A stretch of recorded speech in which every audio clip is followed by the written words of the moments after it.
There. Welcome to Meet and Eat Together.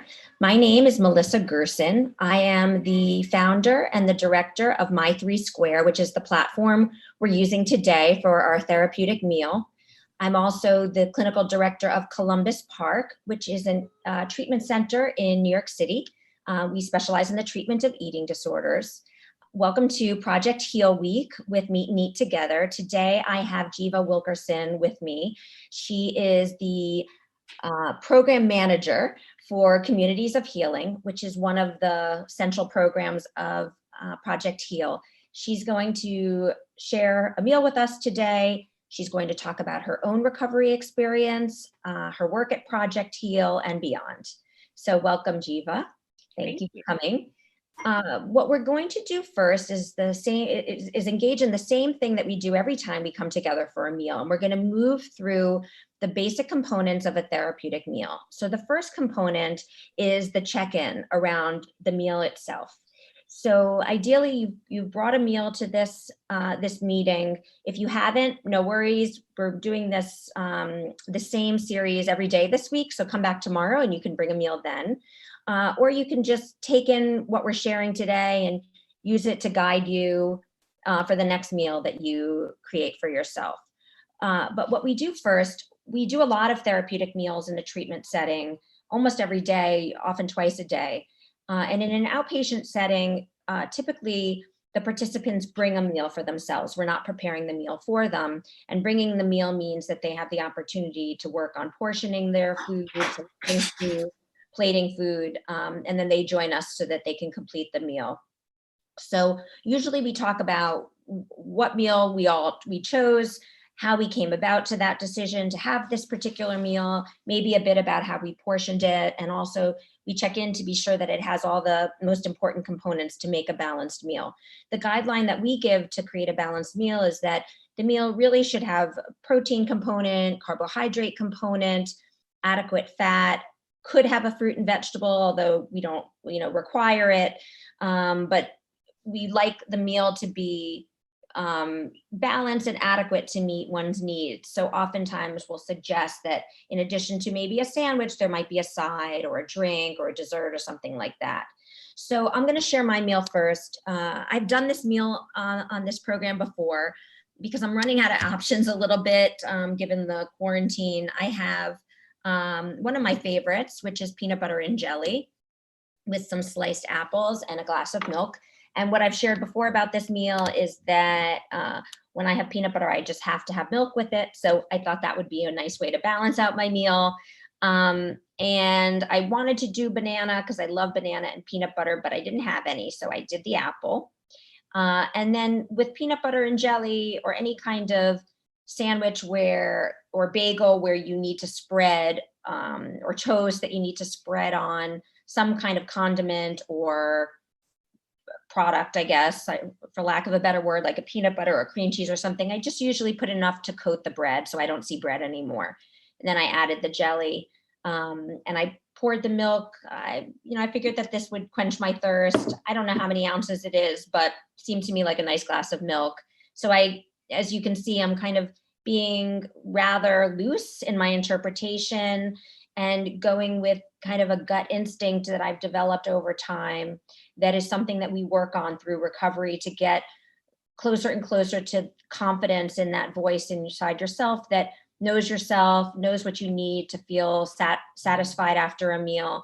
And that gets better and better over time at really just eyeballing your meals in order to portion out your food to meet your needs. And also, I think what's important to note is that I know that if I'm still hungry after this meal, I have permission to eat more. I have permission to go get a dessert or have a snack in a couple of hours. One thing that comes up for people who struggle with eating disorders is that they don't give themselves that permission or they don't allow themselves the flexibility. And therefore, they're not developing this trust in themselves that in their hunger, that if they're hungry, they will be able to eat. So it ends up making actual mealtime much more stressful because you just don't feel confident that if you're hungry again, you're going to be able to have something else to eat without feeling a lot of remorse around it. So I think building that trust is really important, knowing that if I'm hungry, I'm going to take more. But I'm kind of just giving this meal my best shot to eyeball what I think is going to meet my needs. So Jiva, hello. Hi. Would you mind sharing your meal with us? Sure. So let me see if I can lift this up. I've got a pretty nice size plate here. Oh. So I've got a sandwich, and if I can see the whole thing, I got some avocado and tomato here. I've got some tortilla chips. Here you go. You can see it. And then I've got one of my favorites, some coconut yogurt, which I'm gonna really enjoy having today. I'm so impressed. That Well, looks like a restaurant meal, you know? I can't take credit for it. My partner did make it for me. He told me I had to let everyone know that he did make this wonderful sandwich, but I did slice the tomato and avocado myself. So Well, you know, it brings up an interesting point that so often, you know, for people we love, we can prepare a beautiful meal. Oftentimes I hear stories of people who love cooking for other people, but then rarely cook for themselves. You know, in fact, today I feel like I didn't do a very good job of prepping my meal nicely. So, for example, the dishwasher was full, so I grabbed a paper plate. You know, it didn't have the same kind of care your meal had, and it'll be interesting. We can talk at the end about, you know, about how it feels to complete a meal that was created like in a loving way and with forethought versus kind of thrown together a little like mine. But so we'll see about that. peanut butter and jelly is classic. It's a classic, so you can never go wrong with that. Exactly. So the next thing we do after we check in about the meal components, we usually set an intention. So the intention is just a thought that you have about the meal and how you want to go into the meal. You know, I have a hard time setting intentions for these meals because I'm multitasking. You know, I'm eating my meal and I'm talking at the same time. And I'm trying to field questions that might be coming in because we have a live chat open. So I'm encouraging actually everybody to send in questions or comments throughout the hour. So I often have a hard time setting an intention.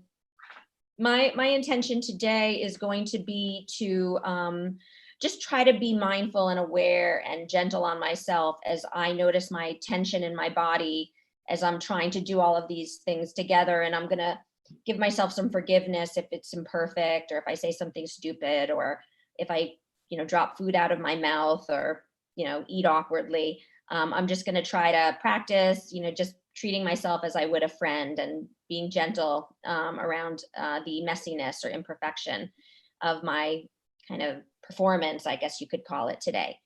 And so it's an opportunity for other folks to think about maybe approaching this meal, really trying to be present in the conversation. I think that's one we choose a lot because the feedback I get from people who participate in therapeutic meals is that distraction, really engaging in conversation, can really help reduce the focus on the body or the anxious feelings or worry thoughts. So maybe to really try to dive into this conversation and really listen and try to take messages from the meeting, or maybe work on some other kind of skill that you're thinking, like something similar to mine, maybe some kind of self-compassion toward yourself or self-validation, you know, just recognizing this is a very hard time, especially when you're struggling with an eating disorder. And so your difficulty right now is so understandable and expected. And to validate yourself for that under these circumstances, of course, it's hard to even just eat a meal. And that's why you're here and that's why you're working. And so trying to just give yourself the validation and allowing yourself to have the feeling without this shouldn't be so hard, or I should have an easier time, or whatever it is.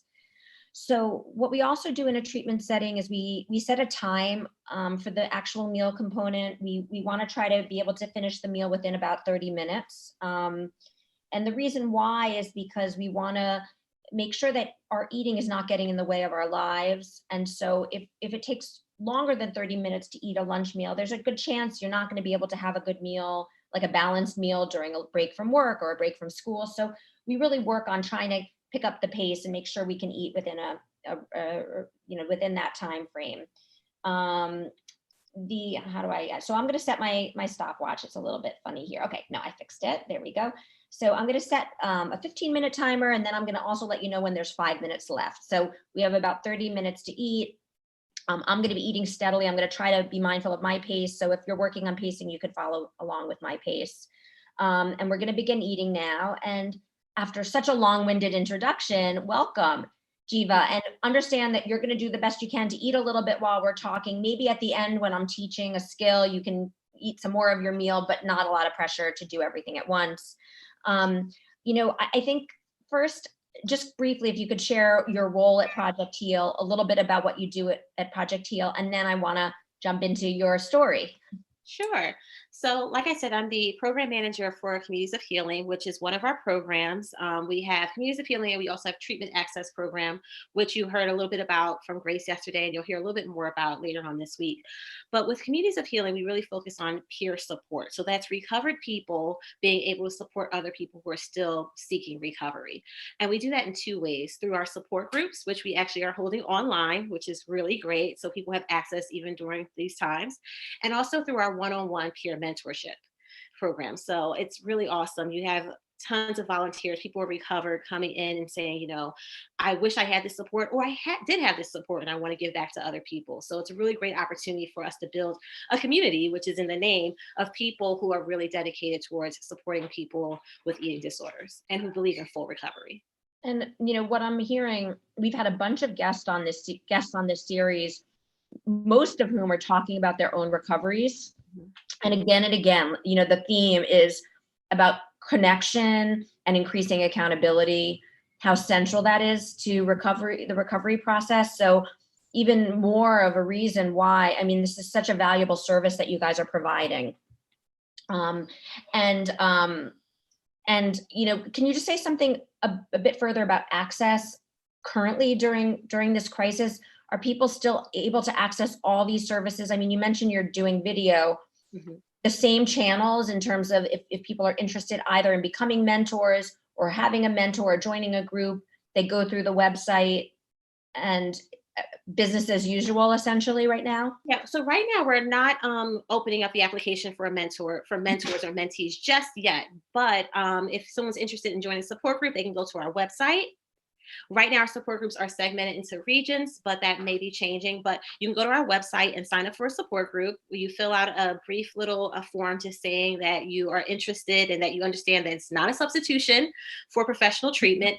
We get the form and then we send you a link to join the online community. And we've actually seen a slight increase in people participating in support groups because this is a really high stress time right now. And people are really looking to engage with people, particularly when you really can't go out and engage with other people. So having a community online to be able to really talk about what you're experiencing with your eating disorder has been essential for so many people. Amazing.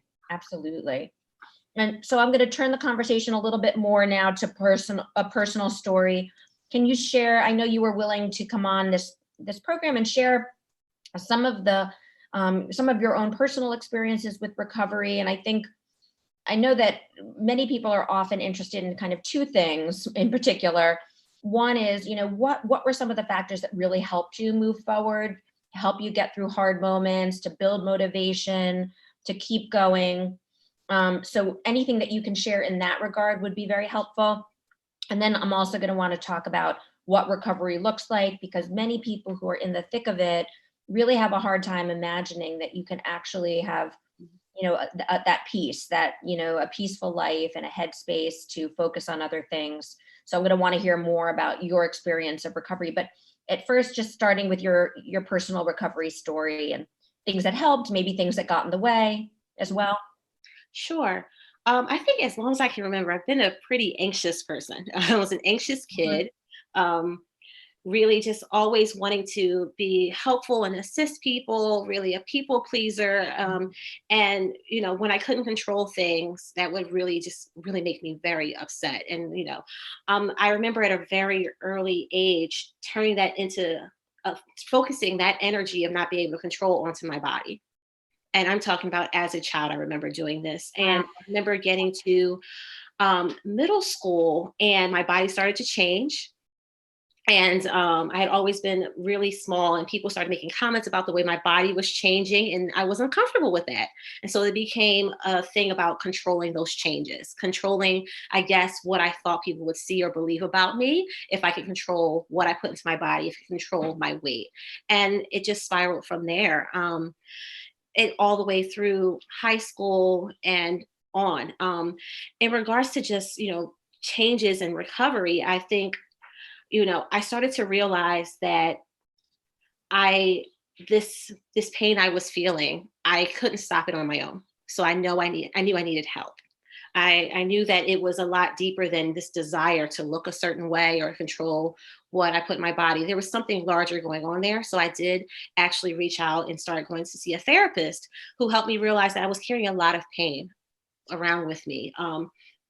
A lot of a fear about who I was and who people thought I was, and really just deep down not knowing who I was or what I wanted. I didn't have an identity outside of what I thought other people wanted me to be, or Mm. um, I didn't have a sense of self. My self-esteem was so incredibly low. I just really, even when people would compliment me on whether my body or my achievements, anything, it didn't resonate with me. It wasn't true. That's how low my self-esteem was. And that's how little I thought of myself. And being able to come to those terms and really having a therapist help me walk through that, I started to realize that, you know, wow, I need to really focus some attention and some time on really starting to love myself. That was a big thing for me with my eating disorder. I really was controlling food because I couldn't grasp onto who I was, and I felt like I didn't I didn't have I couldn't control anything outside of myself, and so I really needed to control what I put in my body. So it was a really difficult process for me, and I reached out to help from my therapist, and then I eventually reached out to a family member and actually moved in with my family member who gave me a lot of support and love and just encouragement. Mhm. And I started to really try to figure out, well, who I am and what do I want. And and really starting to accept the fact that people did love me for just being me, even though I felt I was a mess. People weren't seeing that. So, I started to seek, to figure out what my interests were. That's how I found yoga, and I found art and music and a passion for giving back to others, which really contributed to this, to me growing a sense of self worth and self esteem. And I no longer felt the need to control my body to make myself feel better. That was the coping mechanism I was using at that time, which was just, it wasn't serving me. Mhm. um, Food was my enemy at that time. Um, you know, I come from a rather large family. My family's rather close. I'm African American and Jamaican. There's lots of food around the celebrations, and it's a time where we use food for everything. It's just it's a gathering. It's something we use at all gatherings. So that was torture for me, and I felt like I couldn't even connect with my family and my friends when food was involved. And eventually it got to the point where I said to myself, I'm not going to let this control me anymore. I love myself. I have people who love me, and I want to celebrate. I want to be with them during these times. And so I really wanted to focus on getting over this fear and this tumultuous relationship I had with food. Yeah. I think as you're speaking, I'm translating in my mind into how what you're saying fits into the context of therapy and what we do. So, what I'm hearing is that there was a core low self esteem. Mhm. It sounds like you have the temperament you have, it doesn't go away. Temperament doesn't change just because recover, but you have a temperament that is maybe a little bit anxious, very perfectionistic maybe, or eager to please, right? And it's such a common combination of traits that we see in eating disorders. And what may also be part of that, part of your biology, maybe also was some low self-esteem, which I think we're learning more and more over time that might be kind of biologically based, actually, self-esteem.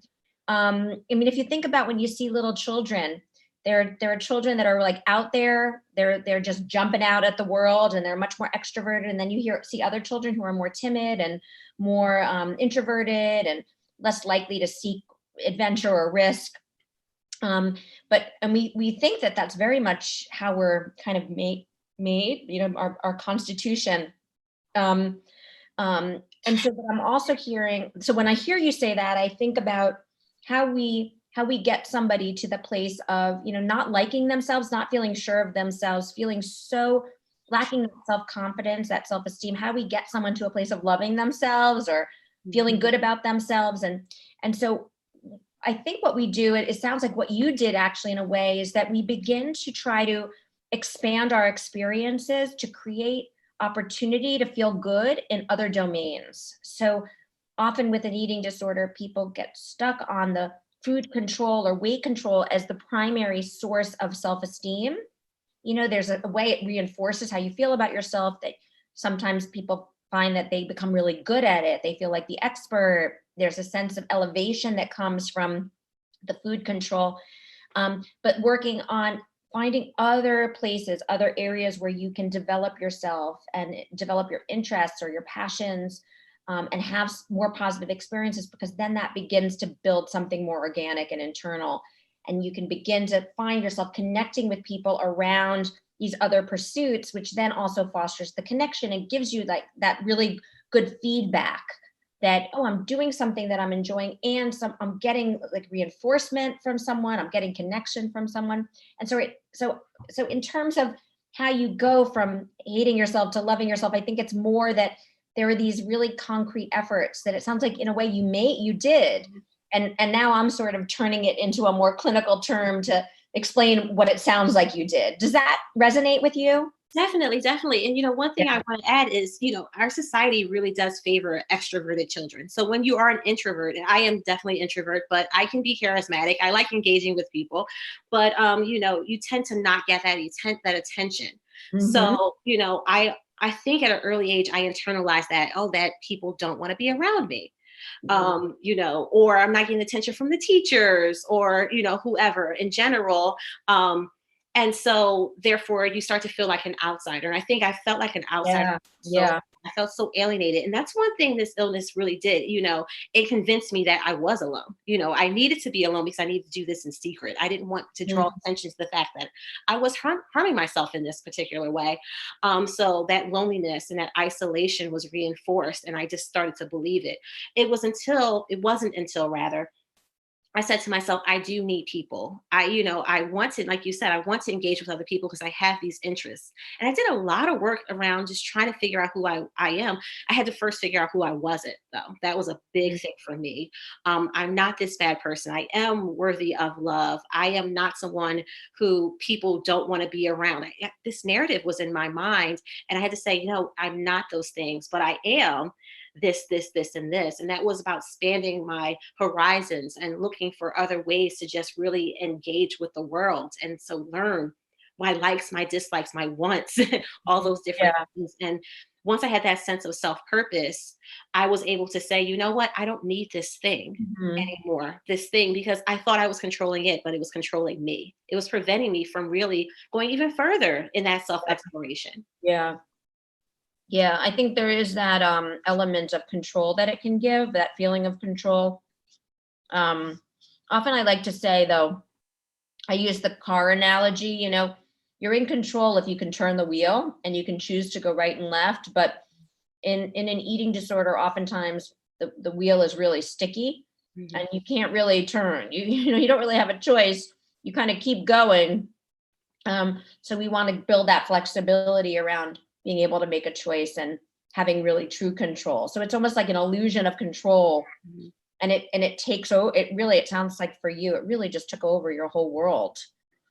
Um, Yeah, it yeah. did. I mean, you have to build your life around trying to, for me, I had to build my life around trying to hide this thing Mhm. or trying to, you know, um, trying to keep people away so that they wouldn't notice it. It's hard to want people to be near, but then push them away at strategic times. So It was all my mind thought about all day. people get in the way of the behaviors, right? Because oftentimes in an eating disorder, you really need your isolation to be able to engage in the behaviors, Mhm. and being interrupted often feels really uncomfortable, and it's so unsettling. And so you really like pull for that privacy and that solitude to really fully engage. Mhm. So, having an eating disorder and having like a lot of human contact don't really together, unfortunately, very well.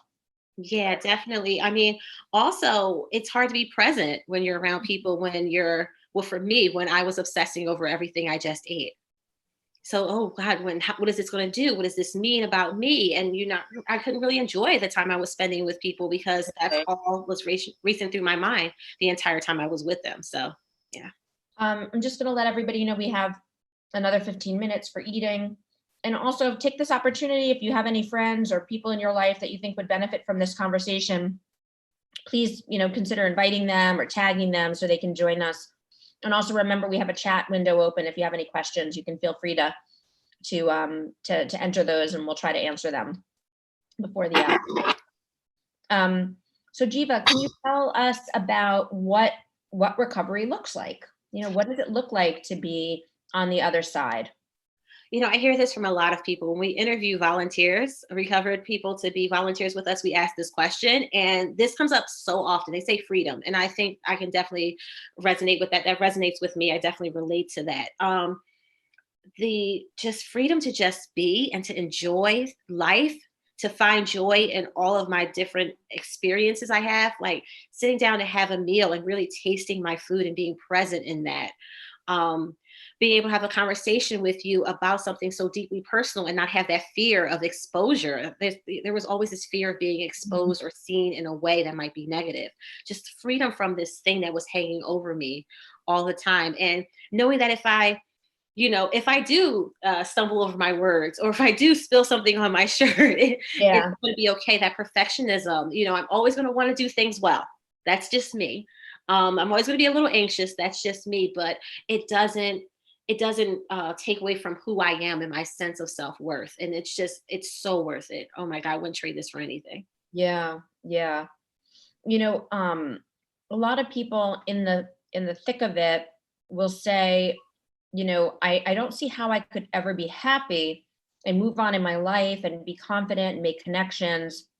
I don't see how I could do that if I'm not in like my smallest body. Mm.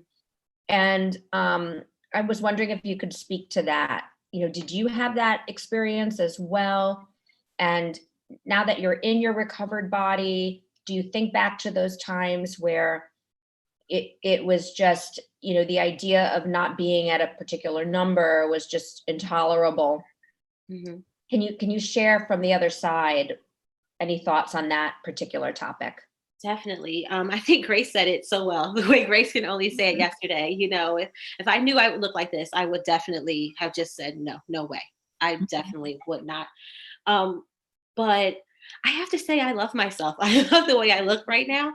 I always thought that I would never be able to find anyone to love me unless I fit this ideal that society tells us women should look like. So many different, in so many different ways. But I learned this through yoga, through an exploration of self and just really getting to know my body a lot better. I'm so much more appreciative of what it can do, especially since I didn't treat it so well.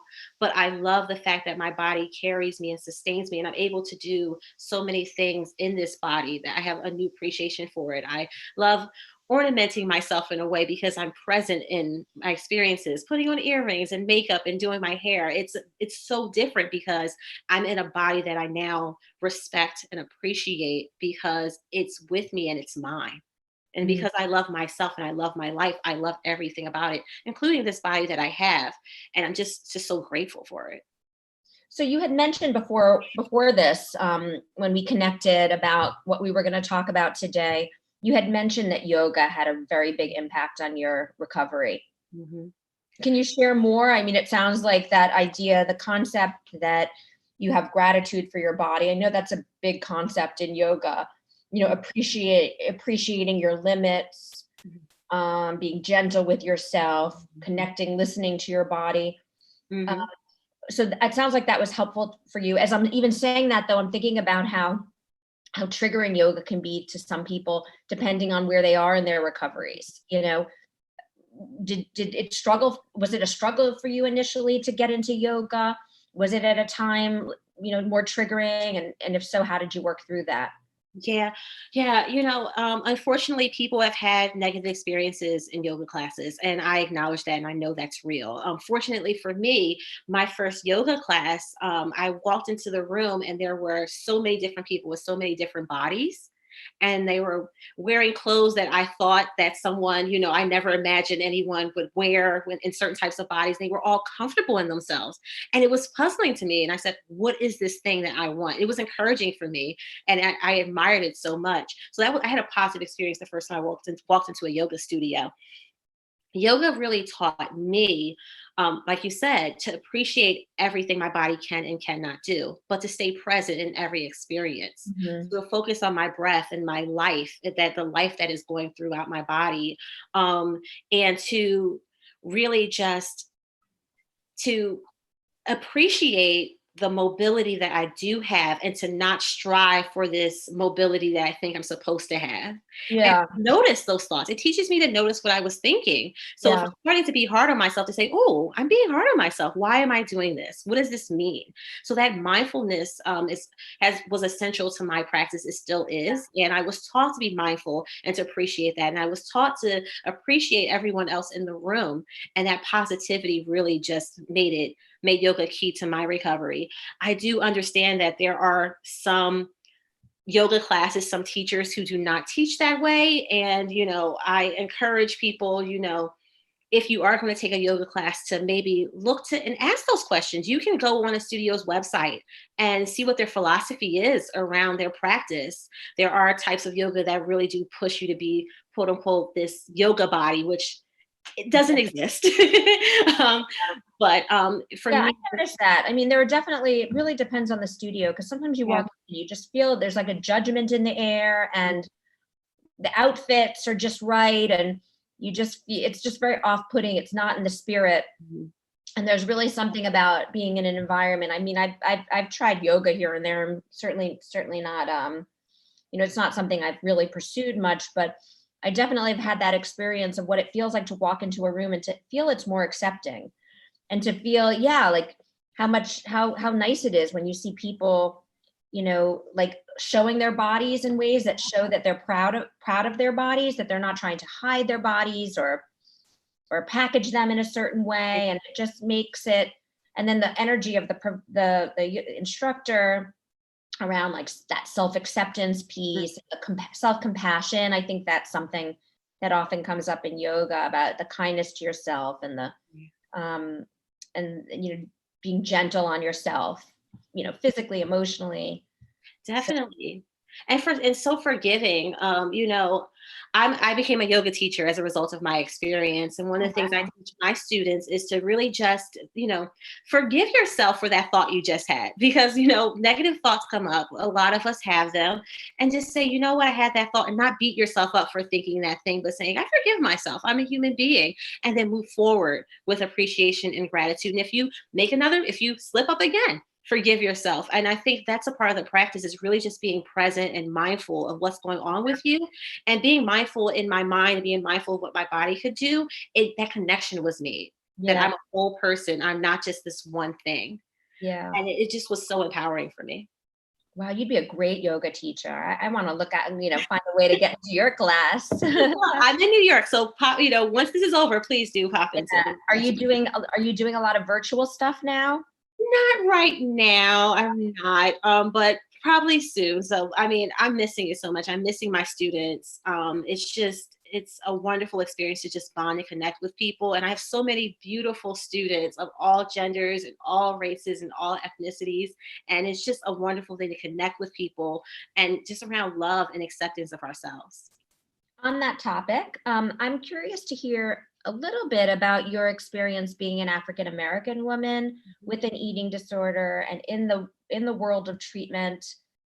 To just share with us some of your experiences there in that regard. Yeah. It's interesting. I didn't go to I didn't go to like a residential treatment program or anything like that. I just had a therapist. And my therapist was the first person who actually said to me, I think you might have an eating disorder. And I think that's because, like so many people, I was under the impression that eating disorders only impacted, and Grace talked about this yesterday, only affected, wealthy young white women. It was not something I couldn't relate to. It didn't impact me. It didn't impact my community. That's the fallacy that's out there, when in reality, anyone, anyone can have an eating disorder. And so when she said that to me, I said, what do you mean? This is, it blew my mind. And now in doing this work and being more aware of who's impacted by eating disorders, it's still mind-boggling to me that even professionals don't are not aware of the fact that eating disorders impact people of different communities. I remember going to a doctor a couple of years ago. It was a new doctor, and I filled out the form and I put on there that they asked for my medical history. And I put on there that I had an eating disorder. And I remember the nurse looked at it and she said, eating disorder, and kind of looked at me suspiciously. And it wasn't the first time someone had did that. Wow. It was like, who you that can't be you. Do I have the right person? And I think this misconception is it's just very hurtful because Mm, it's so invalidating. yeah, I think it also keeps so many people from seeking the support and the help that they need yeah, because they don't want to say anything. They might be ashamed because they say, well, this is not, no one will believe me. This isn't real because all of this misinformation is out there. And so what I would really love to do is just tell people that anyone can be impacted, and and there is support, and there are people who believe, there are people who look like you who have dealt with these experiences. And I really hope that by having these conversations, we can change that narrative, and more people, regardless of race, gender, nationality, ethnicity, will come forward and and be able to share their stories and share the recovery, which is so important for people to know that I'm a recovered person who dealt yeah, with this, yeah, so that they can get the support they need. yeah. I mean, what I can tell you being on the front line as a provider is that eating disorders are very diverse. I mean, there's tremendous diversity in the people that come for treatment. Um, and that, if people think that, an eating disorder is really a thing of a certain color or a thing of a certain gender or a thing of a certain size also, Mhm. it's just, I see again and again how untrue that is. So I'm hoping that maybe the fact that at least in our treatment center, at least in our treatment center in New York City, like we are seeing people come to treatment from different bodies, from different Mhm. ethnic and racial backgrounds. So hopefully there's been some movement, and that movement will continue where there's more. I think there's just in general a bit more education out there now, and so many organizations now like Project Heal that are just repeating these really important messages. And so I'm hoping that it's starting to come across. Um, Definitely. so we are just about finished with our eating portion of the hour. um, Typically what we do at the end of the eating, the meal portion, is that we check in and we do ask that people have completed their meals. So um, there are times when someone might be working on eating until fullness and then recognizing fullness and then leaving some food over if on occasion. But usually that's a skill that comes a bit later in the recovery process. So earlier on in recovery, we tend to advise eating a little bit more robotically and regularly with a meal plan, in order to begin to awaken body cues and be able to like sort of erase enough of those thoughts about the shoulds and the shouldn'ts to be able to tap into hunger and fullness to be able to eat a meal. So it takes some time to get there. So we do usually ask that people finish. I completed my meal. We usually ask for people to share briefly how they're feeling, and how they experience the meal. Um, I feel very comfortable in terms of my portioning. I don't feel like I overate. I don't feel like I underate. It felt like a really good amount for me. I sort of enjoyed the meal. I didn't love the flavor of the apple with the peanut butter and the milk. It just didn't really hit me as I had hoped. But that was also an opportunity for me to eat anyway, because after this I'm going to be busy. I'm not going to have the opportunity to grab something right away. And it's nice to be able to practice that flexibility. And sometimes you just you eat it because it's like you need the nourishment and you need the energy, and it's the idea that it may not be the such a great mouth feel, or doesn't really hit you right on any given day, but sometimes we just do it anyway. certainly trying to remind my kids that. And then we usually, just check in about like your emotional experience in your body. And then very quickly after that, we really move to learning a skill because, or just talking about skill use because we want to try to wind down after a meal and move on without having a lot of emotion that's activated or sitting with you after the meal. So I think it's kind of a nice combination to talk about mindfulness based on what you shared with us, Giva, about your yoga experience and the mindfulness component. So today yesterday we talked about values. Yesterday we talked about how important it is in this process to really think about more broadly what's important to you, who do you want to be? How do you want to live your life? And to think about the ways that once you kind of clarify, what kind of person do you want to be? How do you want to spend your time when all is said and done? And to think about, when you think about the eating disorder, to think about how does that interfere with your values? How does it interfere with the way you want to live your life? And so today, one of the important skills to really harness in order to get a sense of behaviors, actions in your life that are getting in the way, it's really important to be able to become more mindful and more self-aware. Because so often eating disorder behaviors serve a function of escape, of quieting emotions, of relieving difficult feelings. And so it's oftentimes people who are struggling with their eating are losing their ability to kind of check in and be present with themselves. So we're going to talk about how do you access mindfulness? How do you access that act of really being fully aware of your experience in the present moment?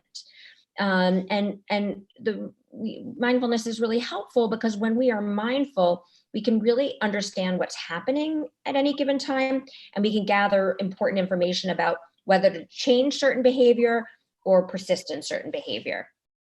So a few reasons why mindfulness is important. When we are not mindful, we are often struggling unnecessarily because we become overly preoccupied with the past or the future. One might argue that perseverating or kind of going over and over something from the past may not actually be that helpful. Similarly, worrying about the future oftentimes is not so helpful. So it can cause more struggle when we become more past or future oriented. When we're mindless, we have more of an opportunity to act impulsively. And that's something to think about a lot in eating disorder recovery. How often are we acting on impulse versus acting with forethought? So mindfulness is very, very helpful to support you in being more mindful in your decisions and less impulsive. When we're not so mindful, we can tend to be more disconnected in our relationships. We're less present. We're less in the moment with the people around us. We're also less self-aware when we're not mindful. We are not really conscious or aware of what we're feeling, why we're feeling it.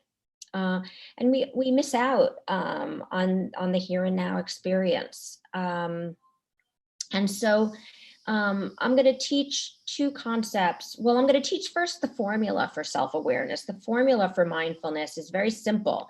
It's just notice X. And X can be anything.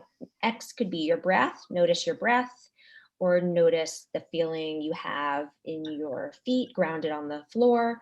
It could be notice thoughts that are coming or going, notice your posture in the moment, notice what you see around you, what you hear around you, what you smell in your environment. So it's just being mindful is very, very simple. It's just noticing. And to increase your capability of noticing, it's helpful, I think, to think about the different parts of yourself. We often talk about our thoughts. We have the thinking part of ourselves, and then we have our physical bodies. We have the thinking and feeling part. I'm pointing to my head because I envision that like more cerebral, like in our head, it originates in our brains. And then we have the physical self, but oftentimes we don't talk about the observing self, and the observing self is an interesting concept because it's a part of you that is stable, that has been there forever since you were born. It will always be there with you. And it's the part of you that can notice. So it's the part of you that notices that you're having a thought. It's noticing that you took a breath. It's noticing that you just had a feeling. It's noticing that you're picking up on something that you see in your environment. And so we call that the observing self. And I like this analogy to think of the observing self kind of like the sky. So if you think about the sky, it's there above us, it's always there, it's always present. And clouds come and go, and the sun comes and goes, and there are storms and lightning and thunder and all kinds of crazy things go on in the environment, but the sky remains stable and kind of looks out over all of the action. And so for you to remember that you kind of have a sky within your body, and that is the position that we want to take as much as possible so that we can notice what's happening. I find it's really helpful when I take that observing stance and I notice a thought that I'm having or a feeling that I'm having, because when I notice it from that perspective, it gives me a little bit of distance from the thought or feeling, and it makes it feel less overpowering. So I'm going to give you a very common thought that some people with eating disorders struggle with. They'll have this thought, I'm fat. And that often feels so true and real in the moment, and that it becomes almost like this command that requires you to take certain action. And then oftentimes the action is oriented around like food restriction of some sort or some other kind of behavior. And so there's a difference, I think, between saying I'm fat, and there's a difference between that and saying I'm having that thought that I'm fat. And when we distance ourselves by noticing a thought, I'm having a thought that I'm fat, we are allowing more space. And we are not saying that you don't have to not believe it, or it doesn't matter whether you believe it or you don't believe it. Really, all that matters is that you're allowing a little bit of space, that it's not becoming you. You have your observing self and you're noticing a thought that you're having. And then that thought may be associated with other questions, I'm seeing a question here, other behaviors that are not, I see someone wrote is, do you ever deal with questioning whether recovery is possible for you? This is something I'm currently struggling with. So we'll talk about that for sure in just a second. The other way I like to think about the observing self is almost like a checkerboard, or a chessboard. When you're playing checkers or chess, when you play chess, for example, there's the white and the black pieces, and they're kind of battling on the board. But the board itself is stable and it doesn't get engaged in the battle. It just notices the thoughts and feelings kind of battling. So that's another kind of way of accessing your observing self, the part of you that's just going to observe the action, observe the feelings, and then, just be mindful and aware of them, preferably without doing too much judgment, but just actually taking a moment and saying to yourself, I'm noticing a feeling, I'm noticing a thought, and I'm just going to allow that thought or feeling to be there. I'm not going to struggle with it. I'm not going to fight it away. I'm just going to be aware. And through being mindful, there's potential for you then to begin connecting with, where did that thought come from? Why now? Why am I having this thought in this moment? And how do I want to deal with this thought? Do I want to convert this thought into some kind of action in service of my eating disorder? Or do I want to deal with this thought in a way that might be different and more in service of like some kind of recovery? So, think about your awareness today. Maybe, when you leave here, let's say you're taking a walk or you're cleaning up, doing your dishes, take a moment to try to observe the experience from your observing self position. And just watch yourself, notice your breathing, notice what you feel on your hands. If you're doing dishes, notice the smell of the dish soap. Allow yourself to be present. Not that it's necessarily our goal all the time to be more present when we do our dishes, but more that we're practicing being present so that we can get better at it in other moments that are important to us, like being present with another person over a meal. Being able to get that ability to kind of actually control your thinking, to practice thought control more, attention control. Where are you paying attention in the moment? I noticed a question came up. Maybe Giva, you can answer. It was, did you ever question whether recovery was possible? Did you ever doubt your ability to get there? Maybe I think speaking to where this person might have been coming in, where there's maybe a hopelessness around it. Did you ever get to that place? And I guess if so, looking back, how did you deal with that? Definitely. I mean, I thought this is who I was. This is just what I was going to be dealing with the rest of my life. I was going to be using behaviors to get through things, even when it didn't feel like it was serving me and it wasn't doing what I thought it was supposed to do. That was my norm, and I accepted that for a really long time. And there were times in recovery when I was aware that I was doing something that was hurting me, that I still didn't think it was possible. I was like, this is just going to be a part of my life. I'm going to struggle now and be aware of this struggle for the rest of my life. I remember laying on my floor and just crying because I was depressed over some other things, but taking it out on my body and just thinking I'm always going to be in this pain. But then as I started to reach out for support, talking to people and building my life outside of this eating disorder and taking away the power that it had over me. So if it had all the power, saying, well, no, I'm going to reach out for support, and I'm going to, when I don't feel good, I'm going to do art, or I'm going to listen to music, or I'm going to take a yoga class, or I'm going to go call a friend, or I'm going to do something else. It became smaller and smaller, and it became a smaller aspect of my life. It no longer consumed my thoughts. And it was a gradual process, and it was a hard process. And until one day I looked up and I said, I was eating a meal and I was enjoying it. And I was loving it. And I didn't have that anxiety anymore around it.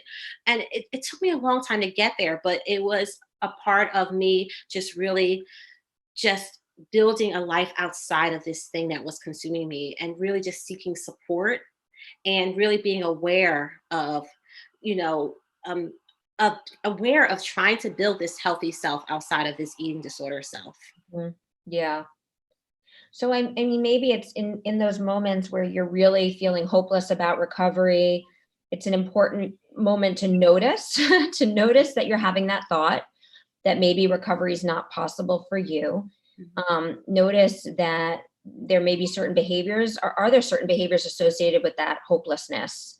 Because there probably are. It might be just a moment where you kind of throw yourself more into your eating disorder because of that hopelessness. And then maybe consider any ways in that moment to kind of expand your worldview. Maybe it's watching some of these videos. We talk a lot about recovery. We have a lot of folks on these videos. They're all up on our website. One person after another talking about their own recoveries, or reading online, like about recovery stories, or reaching out to somebody to share your hopelessness. Or, one of the tools we use often is called opposite action. And it's, in those moments where you recognize, you're noticing that you're having a moment to do something destructive, or something that is not like your healthy part of yourself really talking, try practicing opposite action. Do the opposite. Instead of hurting yourself, nurture yourself. And even if it feels sort of strange in the moment, see how it feels a little bit later. So, I think that feeling of, especially at a time like this, where I think it's just one big collective setback in the lives of everybody. We're all so impacted by this virus. And I think one of the things I'm hearing is that a lot of people are struggling right now with motivation of like getting that wherewithal inside themselves to be recovery minded. And so, just that's really like a collective crisis at the moment, I think, in the community. People are just stuck and isolated and feeling very hopeless. And so, if there's a way to try just practicing some opposite action, even if it's one small thing in the day that you're doing I think that's the seed that begins to, if you can nurture that seed, it grows, and it's certainly possible. Yeah. For me, whenever I had those thoughts, it was an alarm for me that something else might be going on. Am I feeling lonely? Am I feeling abandoned? Am I feeling hurt? Am I afraid? And then I try to nurture those feelings. But again, it's about noticing what's going on with me and then trying to get to the root of what's going on. Am I afraid of the presentation I have tomorrow at work? Is that why I'm focusing on my body? Or maybe I need to reach out to my colleague for support. Or maybe I just need to, practice the speech one more time. Really being aware of what's going on with me. Why am I having these thoughts? What is this alarm trigger? What is this alarm sounding off for? What's the cause of that? I love that. I think that's such a good, so helpful, Giva, and so helpful to have you here with us today and sharing your story. So thank you. And for those of you out there, I hope that there were tidbits today that you'll find helpful. We hope to see you tomorrow. We have more of Project Heal Week to enjoy for the rest of this week. And then on Friday, I think we have a dietitian joining us. We're going to talk about, what is normal eating. So I hope that you come back. Please feel free to share with friends so we can hopefully have a larger audience to rally together at this time in support of one another. So thank you, Giva, and have a good day, everybody.